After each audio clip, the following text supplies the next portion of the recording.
Bien, donc les rapports postérieurs, nous allons les illustrer par une vue schématique antérieure. Pourquoi antérieure? Parce que ces éléments sont répartis, il faut les voir, les regarder par en avant.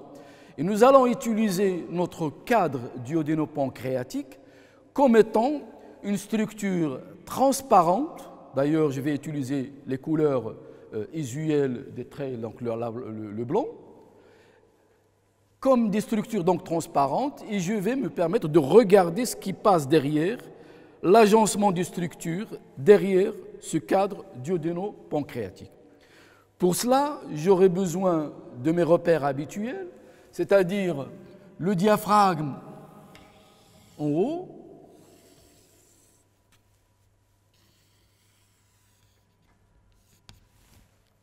le rachis, un repère du schéma, mais également un rapport, puisque ça fait partie de la paroi postérieure, et il rentre en rapport par l'intermédiaire du fascia, en rapport avec le duodénum et le pancréas.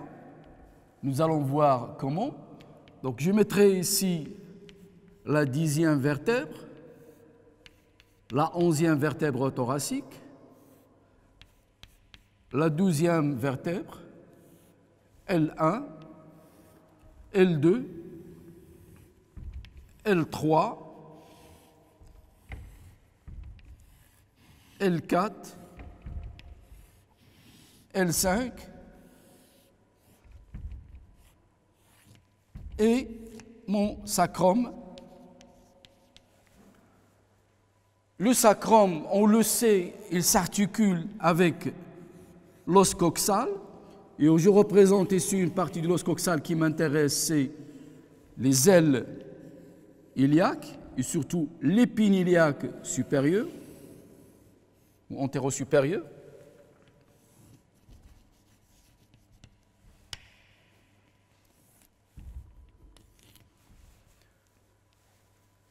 Donc j'ai la première vertèbre, la deuxième, la troisième, la quatrième et la 5e vertèbre.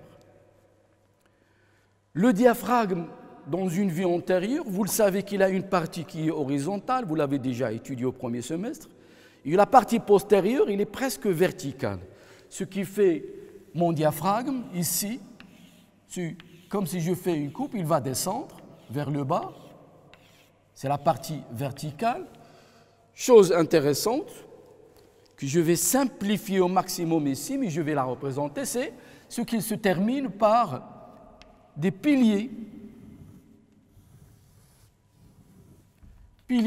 droit et pilier gauche qui peuvent descendre jusqu'à L1, voire L2 des fois. Piliers, ce sont donc ces structures fibromusculaires qui terminent ou qui permettent l'insertion du diaphragme, de la partie verticale du diaphragme, vers le rachis lombaire.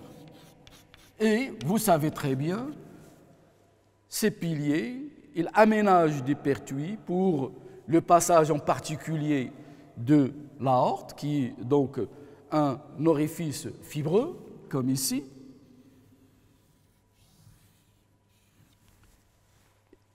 Et à travers ces orifices, on regarde T12, s'engage notre aorte abdominale dans l'abdomen. Elle descend verticalement sur le flanc gauche du rachis jusqu'au niveau de la vertèbre L4, L5, là où il va se diviser, se bifurquer en deux artères iliaques.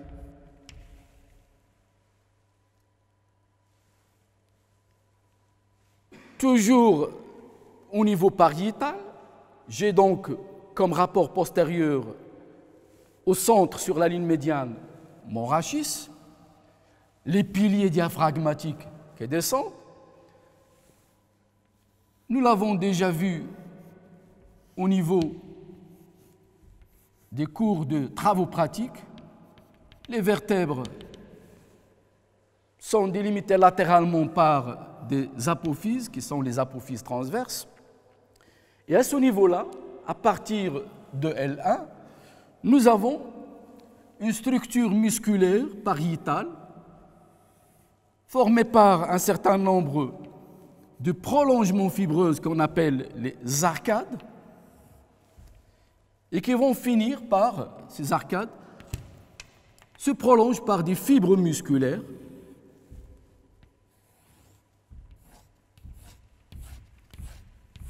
donnant un muscle large qui descend obliquement en bas et en dehors vers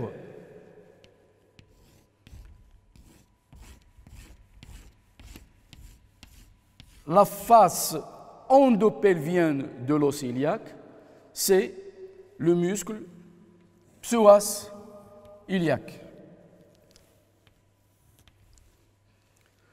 Il y en a deux, bien sûr, un à droite et un à gauche. Pour ne pas encombrer le schéma, je vais représenter juste celui de gauche, mais sachez que symétriquement, vous avez également un deuxième muscle, ici, le psoas iliaque. Donc, sur la partie pariétale, nous avons quoi? Nous avons au milieu le rachis thoracolombaire avec les piliers diaphragmatiques.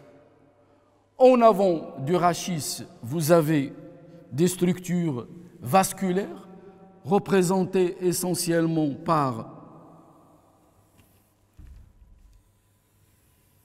la veine cave inférieure et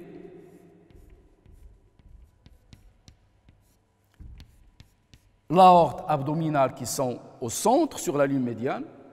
De part et d'autre, vous avez les muscles psoas qui se déploient plus en bas. Sur ces structures se place donc et c'est pour cela que j'ai laissé exprès la partie droite libre, pour mettre en place mon cadre duodénal que j'étudie.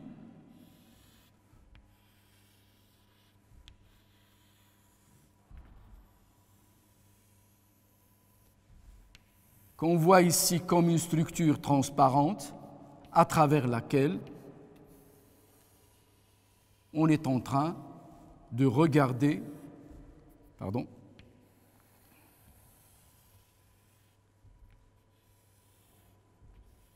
les rapports postérieurs. Donc déjà, on a, par rapport à ce cadre, on sait comment ils sont placés, les structures postérieures. Je peux mettre même d'une manière transparente mon crochet, on regarde L3, mon pancréas,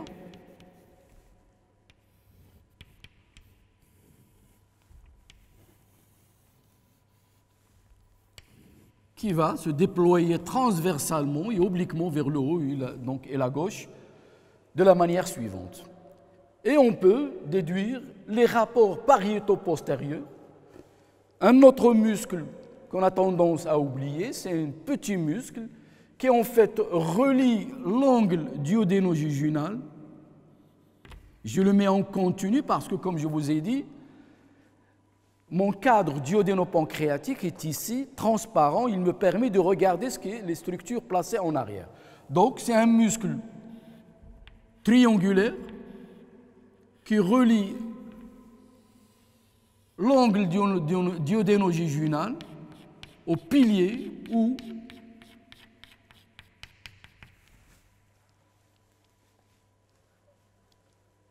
à l'apophyse transverse de T12, voire L1.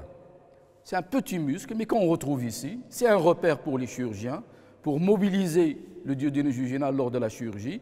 C'est un repère qu'on va aller chercher. Juste derrière ce repère, ce muscle, se place l'artère, nous allons la voir dans la vascularisation, l'artère de l'angle duodéno-jejunal. Et donc, c'est un muscle qui existe, le muscle triangulaire. C'est comme un muscle suspenseur de l'angle duodéno-jejunal. En chirurgie, c'est plutôt un repère chirurgical.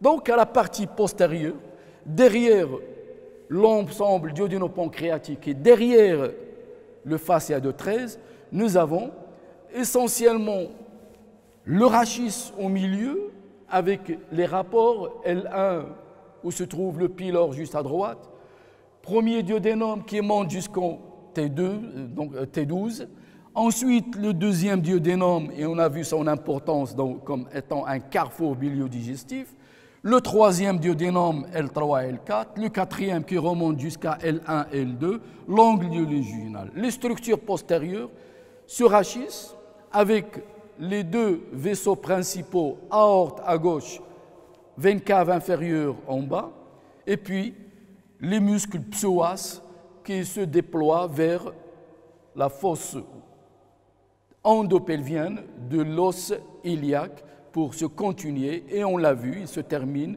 au niveau du petit trochanter. Donc voici pour les structures pariétales. On va maintenant reprendre le même schéma pour placer d'autres structures viscérales et essentiellement des structures vasculaires reliées à ces viscères.